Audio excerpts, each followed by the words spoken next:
याद तुम्हारी आती है बाबा, याद तुम्हारी आती है। याद तुम्हारी आती है बाबा, याद तुम्हारी आती है। मधुबन का हर कण कहता है, हम बच्चों का मन कहता है, याद तुम्हारी आती है, याद तुम्हारी आती है बाबा, याद तुम्हारी आती है, याद तुम्हारी आती है बाबा, याद तुम्हारी आती है।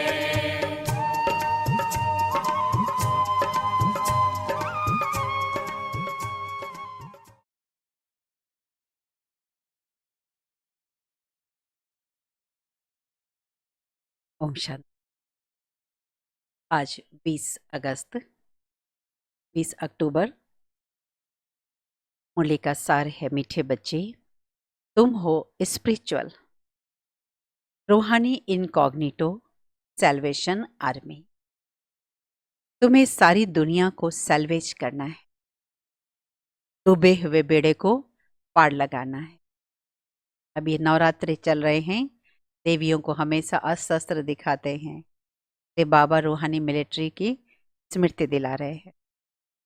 प्रश्न, संगम पर बाप कौन सी यूनिवर्सिटी खोलते हैं जो सारे कल्प में नहीं होती है? उत्तर, राजाई प्राप्त करने के लिए पढ़ने की गॉड फादरली यूनिवर्सिटी व कॉलेज संगम पर बाप खोलते हैं। ऐसी यूनिवर्सिटी सारे कल्प में नहीं होती। इस यूनिवर्सिटी में पढ़कर तुम डबल सरताज राजाओं का राजा बनते हो। ओम शांति। मीठे मीठे रूहानी बच्चों से पहले पहले बाबा पूछते हैं कि जब यहां आकर बैठते हो तो अपने को आत्मा समझकर बाप को याद करते हो, क्योंकि यहां तुमको कोई धंधा गोरी नहीं है, मित्र संबंधी आदि भी नहीं है। तुम यह विचार करके आते हो कि हम बेहद के बाप से मिलने जाते हैं। कौन कहते हैं? शरीर द्वारा आत्मा बोलती है। पारलौकिक बाप ने यह शरीर उधार पर लिया है, इन द्वारा ही तुमको समझाते हैं। यह एक ही बार होता है जो बेहद का बाप आकर सिखलाते हैं। अपने को आत्मा समझ बाप को याद करने से तुम्हारा बेड़ा पार हो जाएगा। हर एक का बेड़ा डूबा हुआ है, जो जितना पुरुषार्थ करेंगे उतना बेड़ा पार होगा। गाते हैं, हे मांझी मेरी नैया पार लगाओ। वास्तव में हर एक को अपने पुरुषार्थ से पार जाना है। जैसे तैरना सिखलाते हैं, फिर सीख जाते हैं तो आपे ही तैरते हैं। वह सब है जिस्मानी बातें, यह है रूहानी बातें। तुम जानते हो आत्मा अभी कीचड़ के दुबन में फंसी हुई है। इस पर हिरण का भी मिसाल देते हैं। पानी समझ जाते हैं, परंतु वह होती है कीचड़, उसमें फंस पड़ते हैं। कभी कभी स्टीमर, मोटरें आदि भी कीचड़ में फंस पड़ती है, फिर उनको सैल्वेज करते हैं। वह सब है सैल्वेशन आर्मी। तुम हो रूहानी। तुम जानते हो सब माया के दोबन में बहुत फंसे हुए हैं। इनको माया का दोबन कहा जाता है। बाप आकर समझाते हैं, इनसे तुम कैसे निकल सकते हो। वह सैल्वेज करते हैं, उसमें मदद चाहिए आदमी को आदमी की। यहां तो फिर आत्मा जाकर दोबन में फंस गई है। बाप रास्ता बताते हैं, इनसे तुम कैसे निकल सकते हो। फिर दूसरों को भी रास्ता बता सकते हो। अपने को और दूसरे को रास्ता बताना है कि तुम्हारी नैया इस विषय सागर से क्षीर सागर में कैसे ले जाए। सत्यु को कहते हैं क्षीर सागर अर्थात सुख का सागर। यह है दुख का सागर। रावण दुख के सागर में डुबोते हैं, बाप आकर सुख के सागर में ले जाते हैं। तुमको रूहानी सेल्वेशन आर्मी कहा जाता है। तुम श्रीमत पर सबको रास्ता बताते हो, हर एक को समझाते हो। दो बाप है, एक है हद का बाप, दूसरा है बेहद का। लौकिक बाप होते हुए भी सब पारलौकिक बाप को याद करते हैं, परंतु उनको जानते नहीं। बाबा कोई ग्लानि नहीं करते हैं, परंतु ड्रामा का राज समझाते हैं। यह भी समझाने के लिए ही कहते हैं कि इस समय सभी मनुष्य मात्र 5 विकारों की दलदल में फंसे हुए आसुरी संप्रदाय है। दैवी संप्रदाय को आसुरी संप्रदाय आकर नमन करते हैं, क्योंकि वह संपूर्ण निर्विकारी है। सन्यासियों को नमन करते हैं, वह भी घर बार छोड़कर जाते हैं, पवित्र रहते हैं। इन सन्यासियों और देवताओं में रात दिन का फर्क है। देवताओं का तो जन्म भी योग बल से होता है। इन बातों को कोई जानते नहीं। सब कहते हैं ईश्वर की गत मत न्यारी है, ईश्वर का अंत पा नहीं सकते। सिर्फ ईश्वर व भगवान कहने से इतना लव नहीं आता। सबसे अच्छा अक्षर है बाप। मनुष्य बाप बेहद के बाप को जानते नहीं, तो जैसे कि ऑर्फन के हैं। मैगजीन में भी निकला है मनुष्य क्या कहते और भगवान क्या कहते हैं।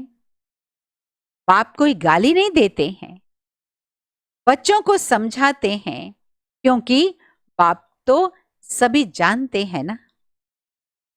समझाने के लिए कहते हैं इसमें आसुरी गुण है, आपस में लड़ते हैं।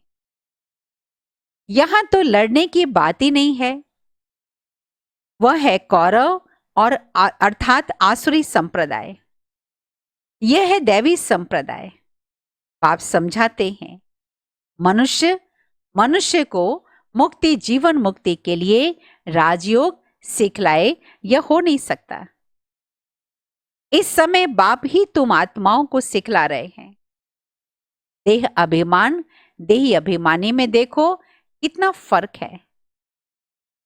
देह अभिमान से तुम गिरते आए हो। बाप तो एक ही बार आकर तुमको देही अभिमानी बनाते हैं। ऐसे नहीं कि तुम सतयुग में देह से संबंध नहीं रखेंगे, परंतु वहां यह ज्ञान नहीं रहता कि मैं आत्मा परमपिता परमात्मा की संतान हूं।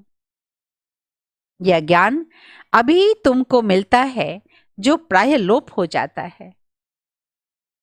तुम ही श्रीमत पर चल प्रारब्ध पाते हो। बाप तो आते ही हैं राजयोग सिखलाने। ऐसी पढ़ाई और कोई होती नहीं है।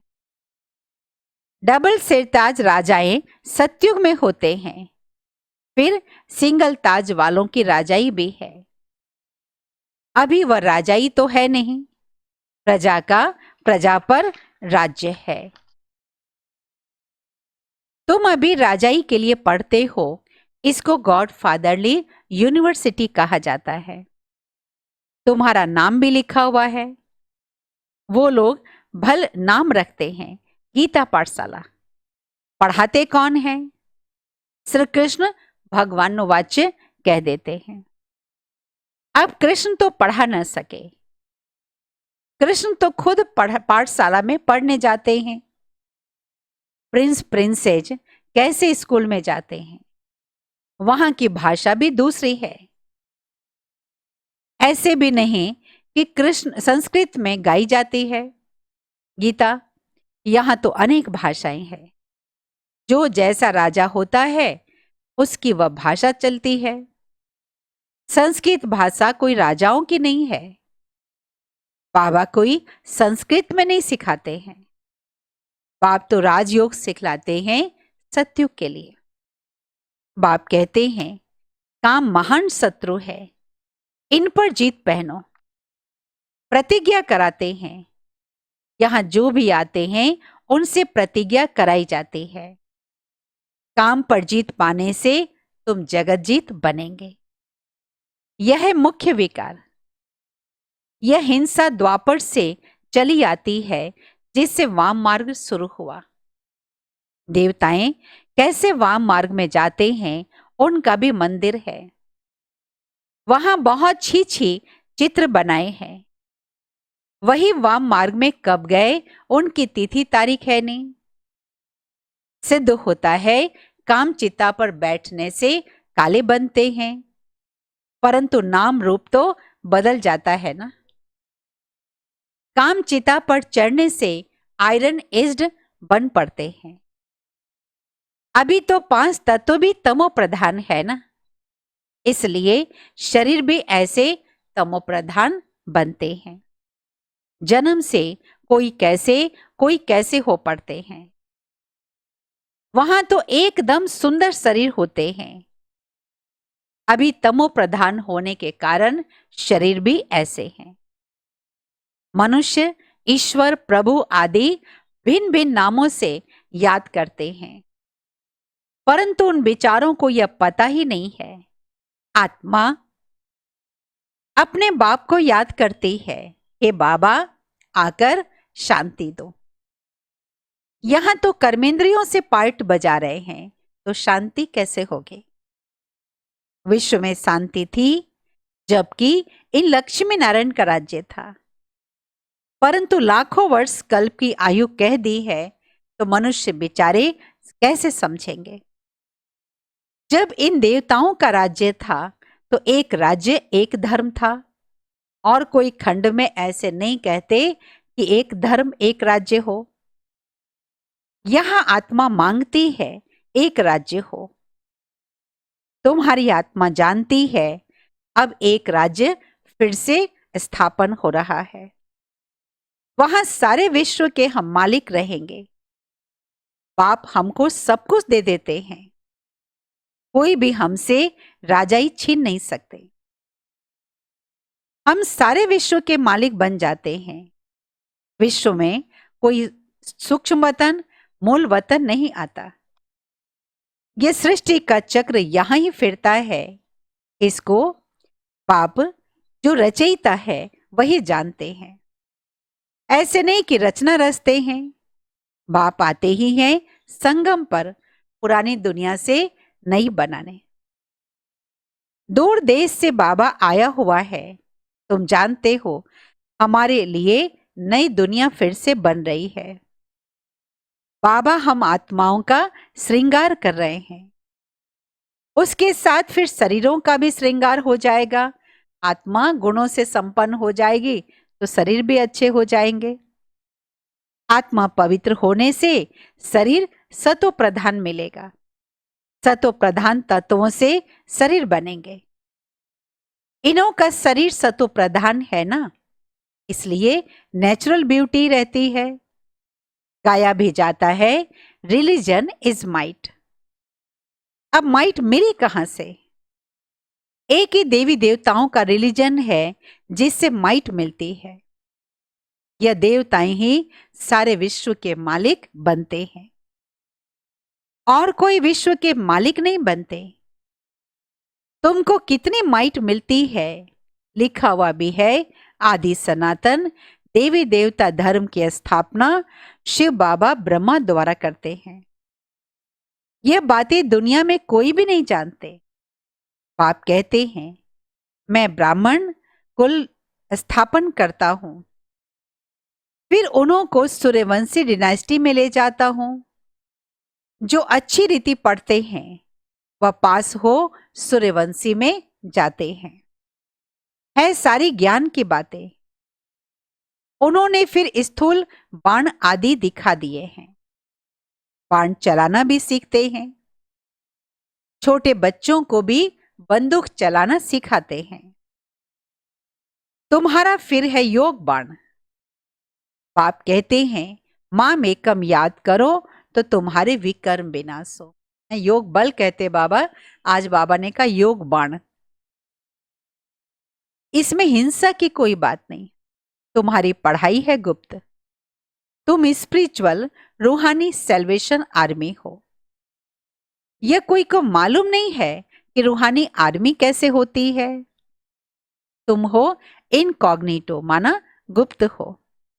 स्पिरिचुअल आर्मी रूहानी सेल्वेशन आर्मी, रूहानी राहत कार्य देने वाली सेना।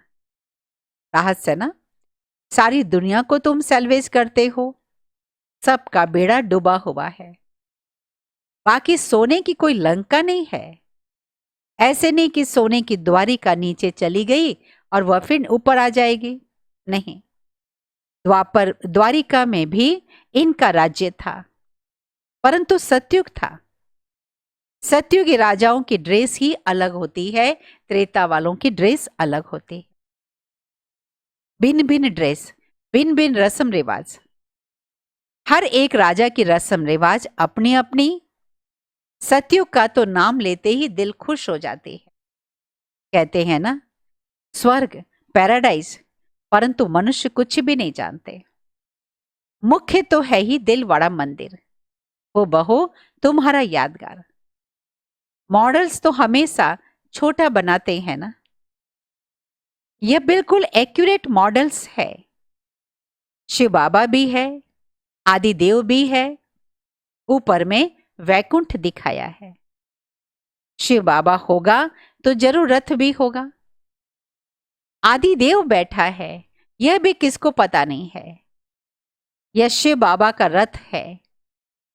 महावीर ही राजाई प्राप्त करते हैं। आत्मा में ताकत कैसे आती है यह भी तुम अभी समझते हो। घड़ी घड़ी अपने को आत्मा समझो। हम आत्मा सतो प्रधान थी, पवित्र थी। शांति धाम सुख धाम में जरूर पवित्र ही रहेंगे। अब बुद्धि में आता है यह कितना सहज है। भारत सतयुग में पवित्र था, वहां अपवित्र आत्मा रह न सके। इतनी सब पतित आत्माएं ऊपर कैसे जाएंगी? जरूर पवित्र बनकर ही जाएंगी। आग लगती है तो फिर सभी आत्माएं चली जाएंगी, बाकी शरीर रह जाते हैं। यह सब निशानियां हैं। होलिका का अर्थ भी कोई नहीं समझते। सारी दुनिया इसमें स्वाहा होनी है। यह ज्ञान यज्ञ है। ज्ञान अक्षर निकाल, बाकी रुद्र यज्ञ कह देते हैं। वास्तव में यह है रुद्र ज्ञान यज्ञ। यह ब्राह्मणों द्वारा ही रचा जाता है। सच्चे सच्चे ब्राह्मण तुम हो। प्रजापिता ब्रह्मा की तो सभी औलाद है ना। ब्रह्मा द्वारा ही मनुष्य सृष्टि रची जाती है।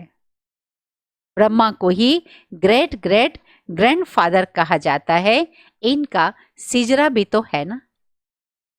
जैसे अलग अलग बिरादरी का सिजरा रखते हैं, तुम्हारी बुद्धि में है, मूल वतन में है आत्माओं का सिजरा, कायदे मुजिब।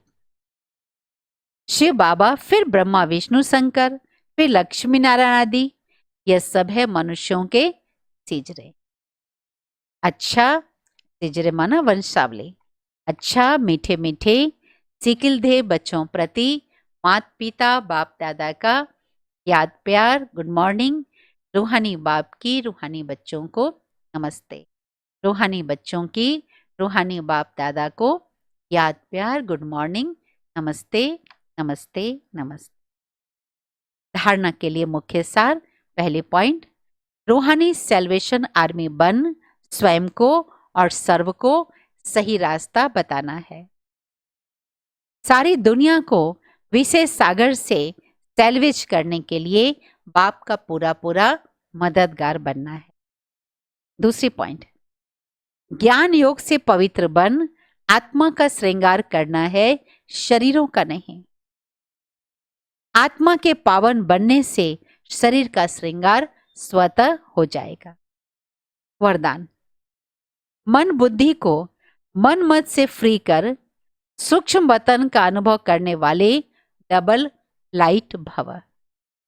मन बुद्धि को मन मत से फ्री कर सूक्ष्म वतन का अनुभव करने वाले डबल लाइट भव। सिर्फ संकल्प शक्ति अर्थात मन और बुद्धि को सदा मनमत से खाली रखो, तो यहाँ रहते भी वतन की सीन सिनरियां ऐसे स्पष्ट अनुभव करेंगे जैसे दुनिया की कोई भी सीन स्पष्ट दिखाई देती है। इस अनुभूति के लिए कोई भी बोझ अपने ऊपर नहीं रखो। सब बोझ बाप को देकर डबल लाइट बनो। मन बुद्धि से सदा शुद्ध संकल्प का भोजन करो। कभी भी व्यर्थ संकल्प व विकल्प का शुद्ध भोजन न करो, तो बोझ से हल्के होकर ऊंची स्थिति का अनुभव करेंगे। स्लोगन: व्यर्थ को फुल स्टॉप दो तो शुभ भावना का स्टॉक फुल होगा। व्यर्थ को फुल स्टॉप दो तो शुभ भावना का स्टॉक फुल होगा। ओम शांति।